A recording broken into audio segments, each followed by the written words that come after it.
এ ভাই যাবেন? কোথায় যাবেন? শ্বশুর বাড়ি। আসেন।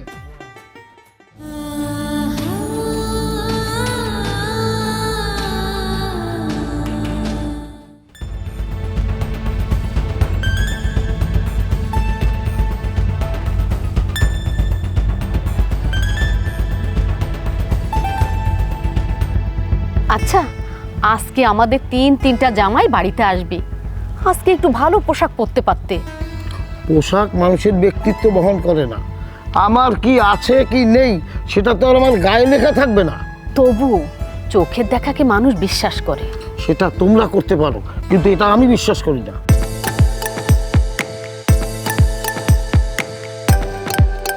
আসসালামু আলাইকুম। মা বাবা কেমন আছেন? ওয়ালাইকুম আসসালাম, আলহামদুলিল্লাহ। মা, মিষ্টিগুলা ধরুন তো। 8 কেজি মিষ্টি। মিষ্টির ওজনে আমার হাত ব্যথা হয়ে যাচ্ছে। নিন। হ্যাঁ মা, মিষ্টিগুলো ধরুন। 16 কেজি মিষ্টি এনেছি। আপনি গ্রামের সবাইকে ডেকে এনে মিষ্টি খাওয়াবেন। আমি কোটিপতি শ্বশুরের বড় লোক জামাই বলে কথা। ঠিক আছে বাবাজি, তোমাদের মনের আশা পূরণ করব। তা বড় বাবাজি, তোমার মন খারাপ কেন? কিছু না মা, এমনিতেই। আমি 8 কেজি মিষ্টি নিয়ে এসেছি, আর আপনার মেজো জামাই 16 কেজি মিষ্টি নিয়ে এসেছে। এখানে ভেদাভেদ করার কি হলো আমি কিছুই বুঝতে পারলাম না। ভেদাভেদ কে করলো বাবা? সে তো নিজের মুখেই বললো 16 কেজি মিষ্টি এনেছে, এদিকে আমি 8 কেজি মিষ্টি এনেছি। সে তো নিজেই আমাকে নিয়ে তুলনা করলো। তাহলে কি বিষয়টা ভেদাভেদ করা হলো না? ছোটরা বড়দের সঙ্গে একটু মজা করতেই পারে, তার জন্য রাগ করলে চলে বাবা? হ্যাঁ মা, বুঝতে পেরেছি। এই, তোমরা ফুল হাতে নিয়ে দাঁড়িয়ে আছো কেন? আমাদেরকে ফরিয়ে দাও। দুলা ভাই, জীবনে শ্বশুরবাড়িতে তো অনেক এসেছেন, কিন্তু আজকে আপনাদের দুজনকে স্পেশালি দাওয়াত করা হয়েছে। তো যার জন্য আজকের দিনটা স্পেশাল, তার জন্য একটু অপেক্ষা তো করতেই হবে। এত সহজে তো মালা পরাবো না। বাহ, বিয়ে হতে না হতেই নিজের স্বামীকে এতই প্রাধান্য দিচ্ছ, দেখে ভালোই লাগলো। কি মেজো দুলা ভাই, আমি কি খারাপ কোনো কথা বলেছি নাকি? আমি এখানে কোনো কথা বলতে চাচ্ছি না। 16 কেজি মিষ্টির কথা বলে এমনিতে আমি ফেসে গিয়েছি। মেজো ভাইরা ভাই, তুমি এমনিতেই চালাক, তবে আমার সাথে চালাকি করতে এসো না, বুঝতে পেরেছো? হ্যাঁ জামাইরা, তোমরা নিজেদের মধ্যে এত চুল ছেঁড়াছেড়ি করছো কেন? মা মিথিলা, তুই ছোট জামাইকে একটা রিং দিয়ে দেখতো কত দূর এলো। বাবা, আমার সাথে তো কথা হয়েছে 10-15 মিনিট আগে। এতক্ষণে চলে আসার কথা। বেশি না, 2-3 মিনিটের ভিতরে চলে আসবে। ওহো বাবা মা, সে কখন আসবে? তার জন্য কি আমরা এখানে মিষ্টি হাতে করে নিয়ে দাঁড়িয়ে থাকবো নাকি? আপনারা ভেতরে চলুন তো। হ্যাঁ বাবা, অনেক দূর থেকে জার্নি করে এসেছি, চলুন ভিতরে চলুন।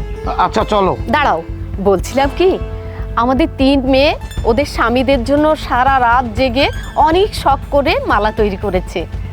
তাই ওদের ইচ্ছা যে ওদের 3 স্বামীকে একসঙ্গে বরণ করে নেবে। এতক্ষণ যখন অপেক্ষা করেছি, আর 5টা মিনিট অপেক্ষা করো। কিন্তু বড় জামাই মেজো জামাই এত জার্নি করে এসেছে, তাদের দিকটা তো একটু দেখতে হবে নাকি?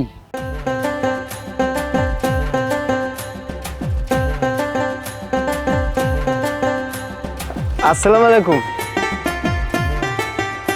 বাবা মা কেমন আছেন আপনারা? ওয়ালাইকুম আসসালাম। তা বাবা তুমি কে? তোমাকে তো ঠিক চিনতে পারলাম না। মিথিলা, তুমি চুপ করে আছো কেন, বলো। বাবা, এই তোমার ছোট জামাই দীপ্ত। ও আচ্ছা, তা তোমার বাড়ির সবাই ভালো আছে তো? জি বাবা, সবাই ভালো আছে। এটা আমি কি দেখছি? আমাদের ছোট শালিকা সবসময় বলতো সে নাকি কোটিপতি ছেলেকে বিয়ে করবে। তাহলে এই কি সেই কোটিপতি চাষা? আমার মুখ থেকে তো কোনো কথা বের হচ্ছে না। এর মতো একটা চাষাকে কি করে আমরা ভাইরা ভাই হিসেবে পরিচয় দেবো? হ্যাঁ, আমার ছোট শালি কোথা থেকে একটা চাষাকে ধরে এনে বিয়ে করেছে। ওই চাষার সাথে দেখা করার জন্য এতগুলো টাকার মিষ্টি নিয়ে এসেছি। ছি! বড় বাবাজি, মেজো বাবাজি, এই হলো তোমাদের ছোট ভাইরা ভাই দীপ্ত। আর দীপ্ত, এই হলো তোমার বড় ভাইরা ভাই, আর এই হলো মেজো ভাইরা ভাই। পরিচিত হও। আসসালামু আলাইকুম ভাইজানেরা, কেমন আছেন? আমি দীপ্ত। হ্যাঁ বুঝতে পেরেছি, তুমি দীপ্ত। হাত বাড়িয়ে দেওয়ার কি আছে? আরে সম্পর্কে যেহেতু ছোট, সেহেতু হাত ধরলে সমস্যা কি? আরে বড় দুলাভাই অনেক নামি দামি মানুষ, তার পার্সোনাল প্রাইভেসি অনেক কড়া। তুমি তার কথা কিছু মনে করো না, আমরা এখন থেকে সবাই মিলেমিশে থাকবো। আরে এত সময় হাত ধরে রাখার কি আছে? এ মেজো বাবাজি, তোমার কথাটা আমার খুব ভালো লেগেছে। আচ্ছা যাই হোক, তোমরা এখন সিরিয়াল করে দাঁড়াও, আমার মেয়েরা তোমাদেরকে ফুল দিয়ে বরণ করে নেবে।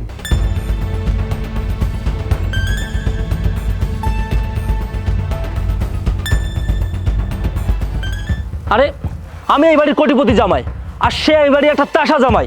আমার গলায় যে ফুল, তার গলায় সেই ফুল। কি বাজে গন্ধ, গোলাপ ফুলের মালা দিবে না আমাকে? আরে ভেদাভেদ খুঁজে কি লাভ দুলা ভাই, আপনি ঠান্ডা মাথায় কোনো কাজ করতেই জানেন না। আচ্ছা আমরা অনেক দূর থেকে জার্নি করে এসেছি, এখন ঘরে চলুন তো। জামাই বাবাজিরা, তোমরা নিজেদের মধ্যে মনোমালিন্য না করে এসো, ঘরে এসো, তোমাদের খাবার দিচ্ছি, এসো।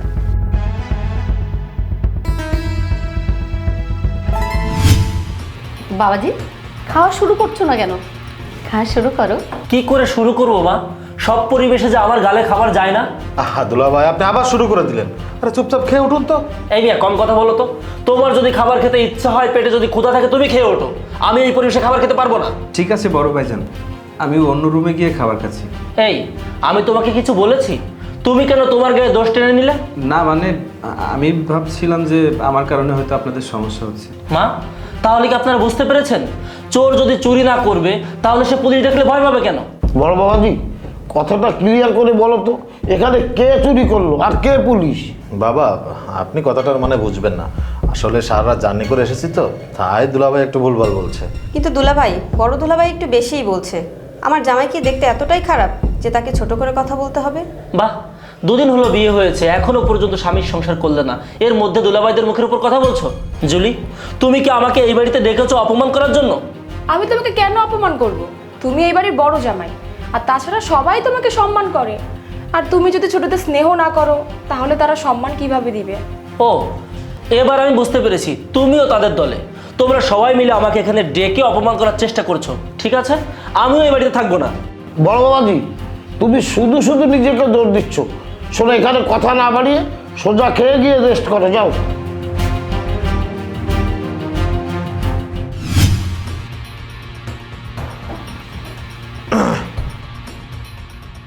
আপু, একটু বাইরে যাবেন, দুলাভাইয়ের সাথে কথা আছে।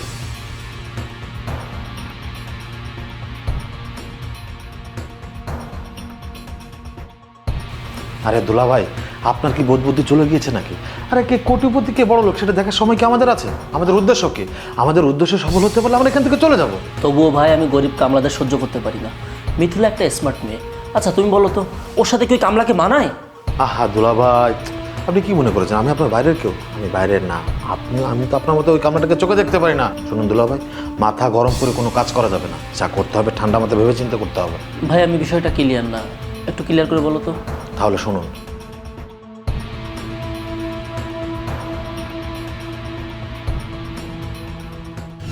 দেখো মিথিলা, আমার মনে হয় এই বাড়িতে আসাটা আমার ঠিক হয়নি। তোমার বড় দুলাভাইরা হাইফাই লেভেলের মানুষ, তাদের সাথে আমার এভাবে যায় না। আমার মনে হয় এখান থেকে চলে যাওয়া উচিত। তারাও এ বাড়ির জামাই, তুমিও এ বাড়ির জামাই। তুমি কেন এ বাড়ি ছেড়ে চলে যাবে? আর তাছাড়া আমি তোমাকে ভালোবেসে বিয়ে করেছি। আমি তো তোমার অর্থ সম্পদ কিছু চাইনি। আচ্ছা ঠিক আছে, তোমার কথাই মানলাম। আমিও এই বাড়ির জামাই, তারাও এই বাড়ির জামাই। যদি এই কথা ধরে বলতে হয় তাহলে তারা আমার সাথে এভাবে অপমান করে কথা বলতে পারে না। যদি আমাকে নিয়ে সমস্যা হয় তোমার হবে, তোমার মা বাবার হবে, কিন্তু তারা কেন আমার সাথে অপমান করে কথা বলে? আমি জানি তোমার কাছে এই প্রশ্নের কোনো উত্তর নেই। যেখানে এই বাড়িতে আমাকে কেউ সম্মানই দিচ্ছে না, সেখানে থাকার প্রশ্নই আসে না। বরং আমি এই বাড়ি ছেড়ে চলে যাই। যেদিন এই বাড়িতে আসার মতো উপযুক্ত হব সেদিনই আসবো। আহা, তুমি মাথা গরম করো না তো, চলো রেস্ট করবে।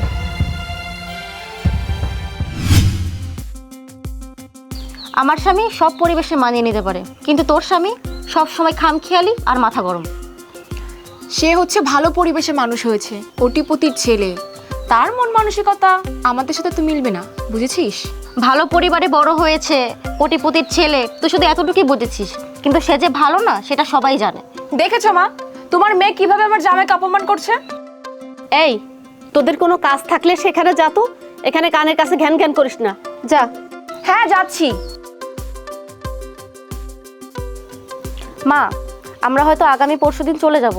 তোমার জামাই পিঠা খেতে চেয়েছিল, বাবাকে বলে সবকিছু তৈরি করার ব্যবস্থা করে দাও। তুই কোনো চিন্তা করিস না, সময় মতো সব রেডি করে দেব। আচ্ছা ঠিক আছে।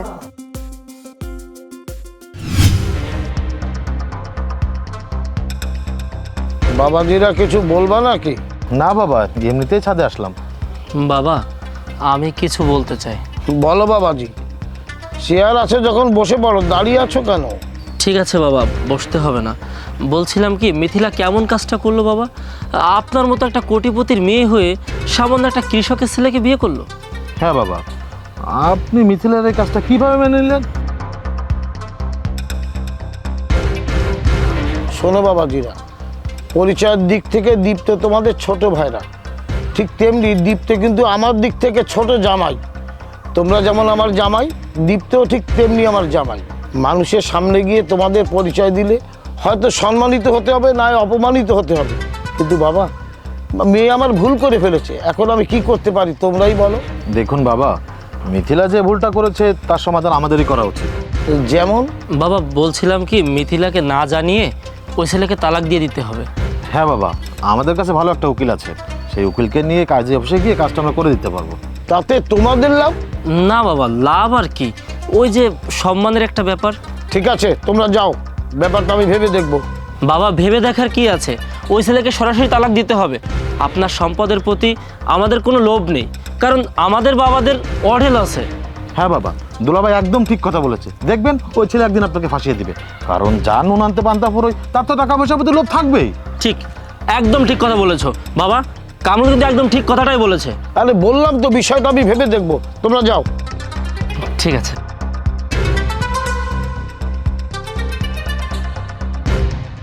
জামাইদের কথার মধ্যে যুক্তি আছে, বিষয়টা আমি এমনভাবে কখনো ভেবে দেখিনি।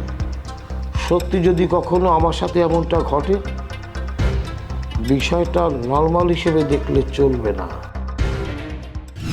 মিথিলার মা, মিথিলার মা, কি হলো? মিথিলার মা, কি হলো? এভাবে চেঁচিয়ে ডাকছো কেন? তোমার মেয়েদেরকে ডাকো, ওদের সঙ্গে আমার কথা আছে। জুলি, মেঘলা, মিথিলা, কই তোরা? তোদের বাবা তোদের ডাকছে।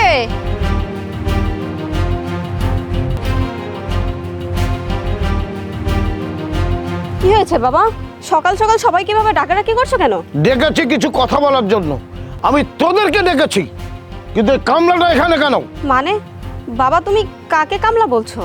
জেগে জেগে যে ঘুমায় তাকে জাগাবার সাধ্য কার আছে? তুই কি ভেবেছিস তোর জামাইকে আমি মেনে নিয়েছি? কখনোই না। আমার বড় জামাই, মেজ জামাই কোটিপতি ঘরের ছেলে, তাদের সঙ্গে মিশতে হলে ওকে কোটিপতি হতে হবে। তোর পছন্দ আর রুচি যে এতটা নীচ, সেটা আমি ভাবতেও পারিনি। তোদেরকে আমি ডেকেছি প্রাইভেট একটা কথা বলার জন্যে, সেখানে কামলাটা পিছন পিছন চলে এসেছে। তাহলে কি এবার বুঝতে পেরেছিস যে ও বুদ্ধিতে কতটা কাঁচা? কিন্তু বাবা, আমি তো এখানে দীপ্তকে বুদ্ধিতে কাচার কিছু দেখছি না। যেখানে তোমার দুইটা জামাই উপস্থিত থাকতে পারবে, সেখানে তোমার ছোট জামাই উপস্থিত থাকলে কি সমস্যা আছে? দেখেছো মিথিলার মা, তোমার মেয়ে এখন মুখে মুখে কথা বলা শিখে গেছে। তোমাকে আমি স্রেফ জানিয়ে দিচ্ছি, আজকে রাতের মধ্যে কামলাটা যদি এখান থেকে বিদায় না হয়, তাহলে কিন্তু তোমাদের সঙ্গে আমার বোঝাপড়া আছে। বাবা অনেক হয়েছে, আপনি অনেক বলেছেন, আমি অনেক সহ্য করেছি, কিন্তু আর না। হ্যাঁ আমি মানছি, আমি একজন সাধারণ কৃষকের ছেলে, আমি একজন কামলা। কিন্তু কামলারা কি মানুষ না? একজন সাধারণ কৃষক কি মানুষ না? আমি মানছি তারা বিজনেসম্যান, কোটিপতি, আমি একজন গরিব, কিন্তু সম্পর্কে তারা আমার ভাইরা ভাই, আমি তাদের ভাইরা ভাই।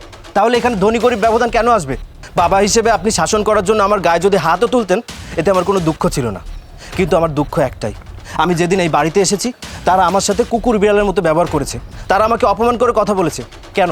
তারাও যেমন আপনার মেয়েদেরকে নিয়ম মেনে বিয়ে করেছে, আমিও আপনার মেয়েকে নিয়ম মেনে বিয়ে করেছি। তাহলে আপনারা থাকতে আমাকে তারা কেন অপমান করে কথা বলে? তোমার সব কথার উত্তর দিতে আমি বাধ্য নই। মিথিলা, তোকে আমি আদেশ করছি, আজকের দিনের মধ্যেই ওকে তুই তালাক দিবি।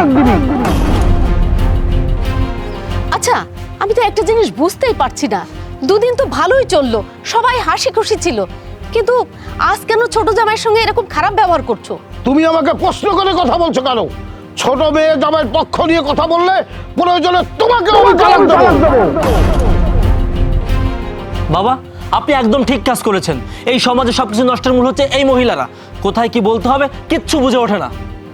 এই কামলা, তুই এখনো দাঁড়িয়েছিস কেন? আসলে তোর বোধ বুদ্ধি কম। মিস্টার কামরুল সাহেব, আলামিন সাহেব ও মিস্টার আলিমুল্লাহ, আপনারা সম্পর্ক এবং বয়স সব দিক থেকে আমার বড়, তাই আপনাদের সব কথা সহ্য করে এই বাড়ি থেকে আমি চলে যাচ্ছি। কিন্তু মনে রাখবেন, সম্পদ আর ক্ষমতা চিরস্থায়ী নয়। আজকে যে সম্পদ আর ক্ষমতার দাপটে আমাকে অপমান করে এই বাড়ি থেকে তাড়িয়ে দিচ্ছেন না, এমনও হতে পারে যে কাল এই সম্পদ আর ক্ষমতা আমার হয়ে যেতে পারে। আপনার এই দুই জামাইয়ের কথা মতো এত সুন্দর সাজানো গোছানো সংসারটা নষ্ট করে দিলেন না। নিশ্চয়ই আত্মীয়তার সম্পর্ক ছিন্নকারীকে আল্লাহ পছন্দ করেন না। আমার মতো একজন সাধারণ গরিবের সাথে আপনারা যে জুলুম করলেন না, এর শাস্তি আপনারা পাবেন। এই সমাজের মানুষগুলো আপনাদের টাকার গোলাম হতে পারে, তবে এই পৃথিবীটা টাকার গোলাম না। আসি, হয়তো আবার দেখা হবে।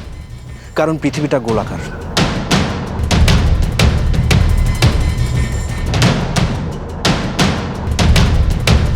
বাবাজিরা তোমরা খুব পানি পানি বাবা আপনি গেলে সব সমাধান হয়ে যাবে। কিচ্ছু হবে না, কিচ্ছু হবে না, কি হয়েছে? কথা বলছো না কেন? আপনার কিচ্ছু হবে না। শিগগিরই একটা অ্যাম্বুলেন্স নিয়ে আসো। যাচ্ছি মা।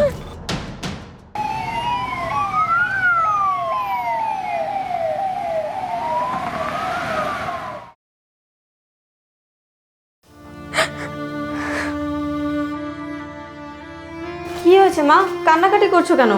বাবার শরীর কি খুব খারাপ করেছে? না রে মা, ব্যাংক থেকে চিঠি এসেছে 7 দিনের মধ্যে সমস্ত টাকা পরিশোধ করতে না পারলে আমাদের সব সয় সম্পত্তি নিলামে উঠবে। কিন্তু এতগুলো টাকা আমরা কোথায় পাবো মা? ব্যাংকের দেনা শোধ করা তো দূরের কথা, বাবার অসুস্থতার জন্য এখনো অনেক টাকা প্রয়োজন। আচ্ছা আপু, আমরা আমাদের জামাইদেরকে ফোন করে বলি টাকাগুলো শোধ করে দিতে। হ্যাঁ রে মা, তোরা তোদের জামাইদের সঙ্গে কথা বলে ব্যাংকের দেনাটা শোধ করে দেওয়ার ব্যবস্থা কর। তোরা যা পারিস কর, আমি তো অসহায়, এই অবস্থাতে আমার কিছুই করার নেই। মা তুমি কান্নাকাটি করো না, নিশ্চয়ই ভালো কিছু হবে। মেঘলা চল বোন, ঘরে বসে আমরা কথা বলি। চলো।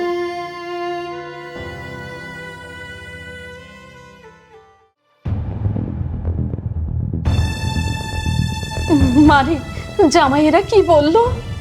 মা আমার জামাই বলেছে সব টাকা সে একাই পরিশোধ করবে। মা, আমার জামাইও সব টাকা পরিশোধ করতে রাজি। বাহ, তাহলে তো খুব ভালো কথা। মা সত্যি ভাগ্যক্রমে তুমি দুটো জামাই পেয়েছো। আলহামদুলিল্লাহ, তাহলে তো টেনশন কমে গেল।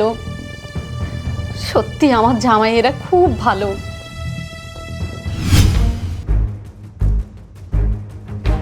ম্যাম, আমরা তাহলে শুরু করি? শুরু করুন, কিন্তু আর কিছু ক্লায়েন্ট আসে কি না? ম্যাম, আমরা টাইম দিয়েছিলাম সকাল 10টায়, আমাদের আর দেরি করা ঠিক হবে না। ঠিক আছে, আপনি তাহলে শুরু করুন। আসসালামু আলাইকুম।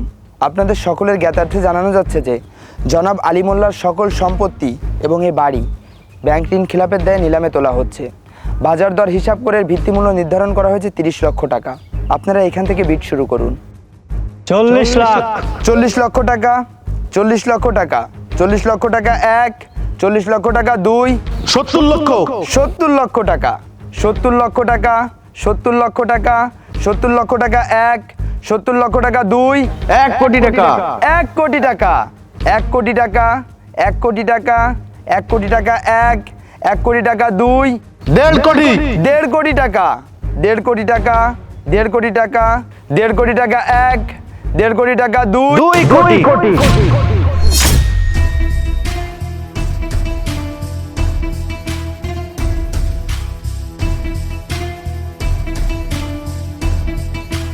বাবাজি, তুমি ঠিক সময় চলে এসেছো, কিন্তু তুমি যে 2 কোটি টাকা নিলাম ডাকলে, তুমি এত টাকা কোত্থেকে দেবে?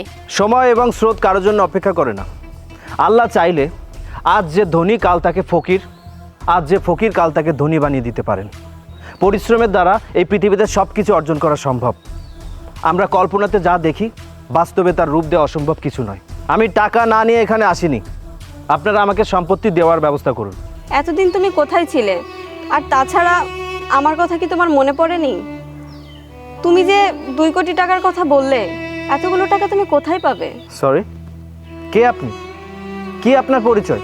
ঠিক তো আমি, Mithila. Stop! I say stop it. এটা একটা ভদ্র পরিবেশ, এখানে ভাষা সংযত করে কথা বলুন। আপনারা এখানে নিলামের আয়োজন করেছেন, আমি ক্লায়েন্ট হিসেবে সেটা কিনতে এসেছি। নিলাম সংক্রান্ত কথা ব্যতীত আমি কোনো কথা শুনতে চাচ্ছি না। ইস, খুব খারাপ লাগছে। আপনার মতো একজন অহংকারী কোটিপতি মানুষ আজকে কথাই বলতে পারছে না। দেখেছেন মিস্টার আলী মোল্লা, সময় কতটা নিষ্ঠুর। মাত্র কয়েক বছরের ব্যবধানে আপনার মতো একজন অহংকারী কোটিপতি তার এই অট্টালিকার রাজপ্রাসাদ ছেড়ে রাস্তায় নামতে বসেছেন। আর এদিকে আমার মতো একটা কামলার ছেলে সেই অট্টালিকার রাজপ্রাসাদ কিনে নিতে এসেছে। যারা অহংকার করে তারা দুনিয়াতে বেশি দিন টিকে থাকতে পারে না। অহংকারের ওজনে তাদের মাথা মাটিতে পড়ে যায়। আপনার বেলাও ঠিক তেমনটাই হয়েছে। যাদের কুপরামর্শে আমাকে অপমান অপদস্থ করে এই বাড়ি থেকে তাড়িয়ে দিয়েছিলেন, তারা আজ কোথায়? আজ আপনার এই বিপদের দিনে তারা আপনার পাশে না থেকে মোবাইল ফোন বন্ধ রেখে লুকিয়ে আছে কেন? ভাবছেন তাদের ব্যাপারে এত খোঁজ কিভাবে রাখলাম? যারা আমাকে এতটা অপমান করেছে, অপদস্থ করেছে, তাদের ব্যাপারে এতটুকু খোঁজ না রাখলে হয়? দুনিয়াতে কিছু সুবিধাবাদী মানুষ আছে, তাদের দলভুক্ত হচ্ছে আপনার ওই দুই জামাই। আপনার সুসময়ে আপনার খেয়েছে, আপনার পড়েছে, আপনাকে কুপরামর্শ দিয়ে আপনাকে ধ্বংস করে দিয়েছে, অথচ তারা আপনার এই বিপদের দিনে পাশে না থেকে দূরে দূরে লুকিয়ে আছে। সরি, আমি কেন এই ভদ্র সমাজে এতগুলো কথা বলছি। রাকিব সাহেব, আপনি দ্রুত ওই কাগজপত্রগুলো রেডি করুন আর 2 কোটি টাকার চেকটা আমার কাছ থেকে বুঝে নিন। জি স্যার, আপনি কোনো চিন্তা করবেন না, এক্ষুনি আপনাকে সব কিছু বুঝিয়ে দিচ্ছি। স্যার, দয়া করে এই ফাইলে একটি সিগনেচার করুন। দাও, বন্ধ করো এই নিলাম। তোমরা যে সম্পত্তি নিয়ে নিলাম করছো, সেই সম্পত্তির অর্ধেক মালিক আমি। তাহলে আমাকে ছাড়া কিভাবে এই নিলাম হচ্ছে? হ্যাঁ, দুলাভাই একদম ঠিক কথা বলেছে। তোমরা যে সম্পত্তি নিলাম করছো তার বাকি অর্ধেক আমার নামে, তাহলে আমাকে ছাড়া তোমরা এই সম্পত্তি কিভাবে নিলাম করছো? আলামিন, কামরুল, তোমরা কি বলতে চাচ্ছ? কেন? আমি তো শুদ্ধ বাংলায় কথা বলছি, আপনি বুঝতে পারছেন না? জনাব আলিমুল্লাহ তার সকল সম্পত্তি আমাদের দুজনের নামে লিখে দিয়েছে। এই যে তার সকল কাগজপত্র। কামরুল, বাটপারি করার একটা লিমিট থাকে। আমার বাবা যখন বিপদে পড়েছিল তখন তোমাকে বারবার কল করেছিলাম, তুমি যোগাযোগ করার চেষ্টা করোনি। তোমাকে অনুরোধ করে বলছি, আমার বাবার বিপদের সময় কোনো বাটপারি করার চেষ্টা করো না। দেখো আলামিন, আমি তোমাকে অনেক ভালোবাসতাম। আমি ভেবেছিলাম হয়তোবা কোনো অ্যাক্সিডেন্টে পড়ে তুমি আমাদের সাথে যোগাযোগ বন্ধ করে দিয়েছো, কিন্তু এখন আমি যা দেখছি যে তোমরা দুজনে মিলে আমার বাবার সাথে বাটপারি করছো। তোমরা এখানে কোনো রকম ঝামেলা না করে এখান থেকে চলে যাও, তা না হলে কিন্তু আমি তোমার বিবাহিত স্ত্রী হিসাবে বলছি, তোমাকে আমি পুলিশের কাছে ধরিয়ে দিব। আরে রাখ তোর পুলিশ। একজন কোটিপতির পকেটে সবসময় 2-4টা পুলিশ থাকে। আমরা এখানে কোনো বাটপারি করতে আসিনি। এই সম্পত্তির মালিক যে আমরা, আমাদের কাছে সঠিক ডকুমেন্টস আছে, বুঝতে পেরেছিস? মানে কি বলছো তোমরা? মানেটা খুবই সিম্পল। মিস্টার আলিমুল্লাহ যখন অসুস্থ হয়ে পড়েছিল তখন তাকে আমরা দুজন মিলে হাসপাতালে নিয়ে গিয়েছিলাম। বিষয়টা আপনার মনে পড়ে? মনে পড়বে না কেন? তোমরাই তো সবকিছু করলে। গুড, ভুল সময়টা মনে রাখার জন্য। সেদিন যখন আলিমুল্লাহ অসুস্থ হয়েছিল তখন আমরা দুজন মিলে তাকে আগে হাসপাতালে নিয়ে নিই। আগে তাকে রেজিস্ট্রি অফিসে নিয়ে গিয়েছিলাম, তারপর তার সকল সম্পত্তি আমাদের দুজনের নামে লিখে নিয়েছি। তারপর তাকে হাসপাতালে নিয়ে গিয়েছিলাম। আর এই হাসপাতালে নিতে দেরি হয়েছিল বিদায় আসছে প্রতিবন্ধী। বাকিটা জীবন তাকে প্যারালাইজড হয়ে কাটাতে হবে। হ্যাঁ, আর এই চক্রের মহাপরিকল্পনাকারী হচ্ছি আমি। আমি যদি সেদিন এই পরিকল্পনা না করতাম তাহলে হয়তো এত দ্রুত আমরা এই সয় সম্পত্তির মালিক হতে পারতাম না। আরে সেদিন এই আমার পরিকল্পনায়, আমাদের কুপরামর্শে এই দীপ্তকে বাড়ি থেকে বের করে দিয়েছিলাম, তাই তো আজ আমরা এত কিছুর মালিক হতে পেরেছি। আচ্ছা কামরুল, আমরা এখানে এত কথা বলছি কেন? হ্যাঁ তাই তো, আমরা এখানে এত কথা বলছি কেন? রাকিব সাহেব, এই নিন আমাদের দলিলের এই ফাইলটা নিয়ে আপনি সত্যতা যাচাই করুন, তারপরে নিলামটা ক্লোজ করে দিন। ধরুন।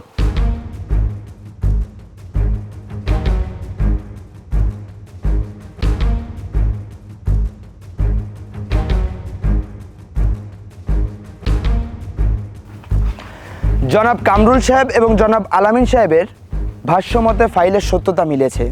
জনাব আলিমুল্লাহ সজ্ঞানে তার সমস্ত সম্পত্তি নিজ হাতে জনাব কামরুল এবং জনাব আলামিন সাহেবকে লিখে দিয়েছেন।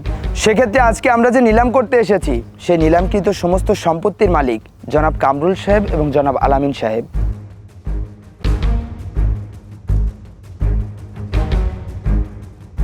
জনাব আলিমুল্লাহ অসুস্থতায় আপনাদেরকে ক্ষমা করে দিলাম। আমি চাইলে আপনাদেরকে মানহানির দায়ে আইনের আওতায় নিতে পারি। রাকিব সাহেব, তার আর দরকার হবে না। আমাদের এই সয় সম্পত্তি আমরা 4 কোটি টাকায় বিক্রি করব। এখানে কোনো বাপের বেটা আছে নাকি আমাদের সম্পত্তি কিনে নিবে? দুলাভাই, আপনার কি মাথা ঠিক আছে? মুখে যা আসতে তাই বলছেন নাকি?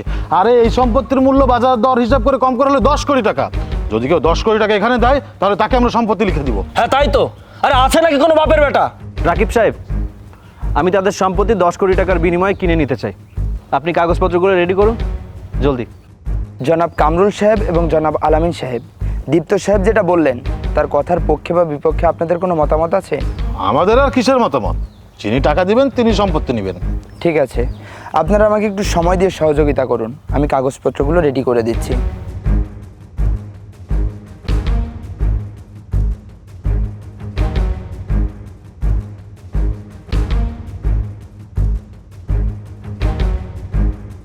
দীপ্ত সাহেব, এখানে একটি সিগনেচার করুন।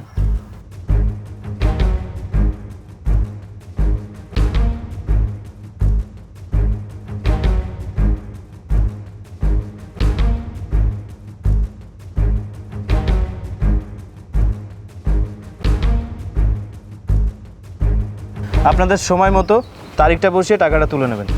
জি স্যার। আলামিন সাহেব, এই নিন আপনাদের চেক।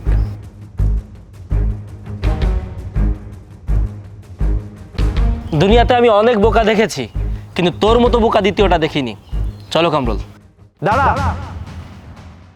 তোরা তো আমার বোকামিটা দেখলি, এবার পাগলামিটাও দেখে যা। মিস্টার রাকিব, এই মাত্র যে প্রপার্টি আমি 10 কোটি টাকা দিয়ে কিনলাম, এই প্রপার্টিটা পূর্বের মালিক মিস্টার আলিমুল্লাহকে বিনামূল্যে দেওয়ার ব্যবস্থা করুন। কিন্তু স্যার। নো এক্সকিউজ, আমি আপনাকে ডাবল পারিশ্রমিক দিব। ঠিক আছে স্যার, আমি এক্ষুনি করে দিচ্ছি। আরে তোরা কি মানুষ? সামান্য একটা সম্পত্তির লোভ সামলাতে পারিসনি। যে মুহূর্তে একজন অসুস্থ মানুষকে হাসপাতালে নিয়ে চিকিৎসা দেওয়ার কথা, সেই মুহূর্তে তাকে রেজিস্ট্রি অফিসে নিয়ে তার কাছ থেকে সম্পত্তি লিখে নিয়েছিস। আরে তোরা কি মানুষ? বাবার সমতুল্য একজন শ্বশুরকে ট্রাপে ফেলে তার কাছ থেকে সম্পত্তি লিখে নিয়ে তাকে রাস্তায় নামাতে বাধ্য করেছিস। তোরা মানুষ না। তোরা যেদিন আমাকে বিনা কারণে এই বাড়ি থেকে তাড়িয়ে দিয়েছিলি, আমি সেদিন ভালো করেই বুঝতে পেরেছিলাম তোরা এই বাড়িতে খারাপ কিছু ঘটাতে যাচ্ছিস। কিন্তু রাখে আল্লাহ মারেকে। এই জন্যই আল্লাহ হয়তো আমাকে কোটি কোটি টাকার মালিক বানিয়ে দিয়েছেন, যাতে এই সম্পত্তি আমি এসে আবার কিনে নিতে পারি। এই দুনিয়ার জীবন ক্ষণস্থায়ী। তোরা এই 10 কোটি টাকার চেক নিয়ে বাড়ি পর্যন্ত যেতে পারবি কিনা তার কোনো গ্যারান্টি আছে? এই দুনিয়ার বুকে সুখী হওয়ার জন্য তোরা মানুষের সাথে যে প্রতারণা করেছিস না, এর শাস্তি তোরা একদিন ঠিকই পাবি। সেই পাপের জন্য তোরা ধ্বংস হবি। এটা আমার কথা না, এটা জ্ঞানী মানুষের কথা। আমার কথা তোদের এখন বিশ্বাস হচ্ছে না, হবে না, কিন্তু যেদিন তোদের সাথে ঘটবে সেদিনের বাস্তব প্রমাণ তোরা পাবি। সরি মিথিলা, এখানে আসার পরে তোমার সাথে অনেক খারাপ ব্যবহার করেছি। আমি তার জন্য ক্ষমা চেয়ে নিচ্ছি। যদি তোমার মনে হয় তুমি আমার সাথে যেতে পারো। না, আমি তোমার সাথে যাব না, আর তোমার এই সম্পত্তিও আমরা কেউ গ্রহণ করতে পারবো না। এই চল।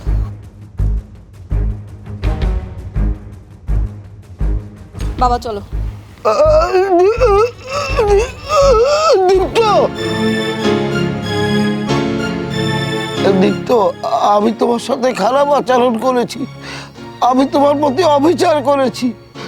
বাবা হিসেবে বলছি, তুমি আমাকে ক্ষমা করে দাও বাবা। ছি বাবা, আপনি হাত জোর করে আমার কাছে কেন ক্ষমা চাইছেন? সময় মানুষকে বদলে দেয়, সময় মানুষকে সঠিক বুঝদান করে। আপনি যে আপনার নিজের ভুলটা বুঝতে পেরেছেন, এতেই আমি খুশি। আপনি আমার কাছে মাপ না, আমাকে দোয়া করবেন। কি হলো জানোয়ারের দল, তোরা এখন এখানে দাঁড়িয়ে আছিস? এখান থেকে যাবি নাকি পুলিশ ডেকে তোদের ধরিয়ে দেবো? বাবা, এই মেয়েরা, তোরা দাঁড়িয়ে আছিস কেন? যা এখনই ঘরে যা, দড়ি নিয়ে আয়। দড়ি দিয়ে ওদের বেঁধে হাত পা ভেঙে তারপরে পুলিশের কাছে দেবো। দাঁড়াও দীপ্ত, বাবারা ভুল করলে সন্তানরা কি এভাবে মুখ ফিরিয়ে নিতে পারে বাবা?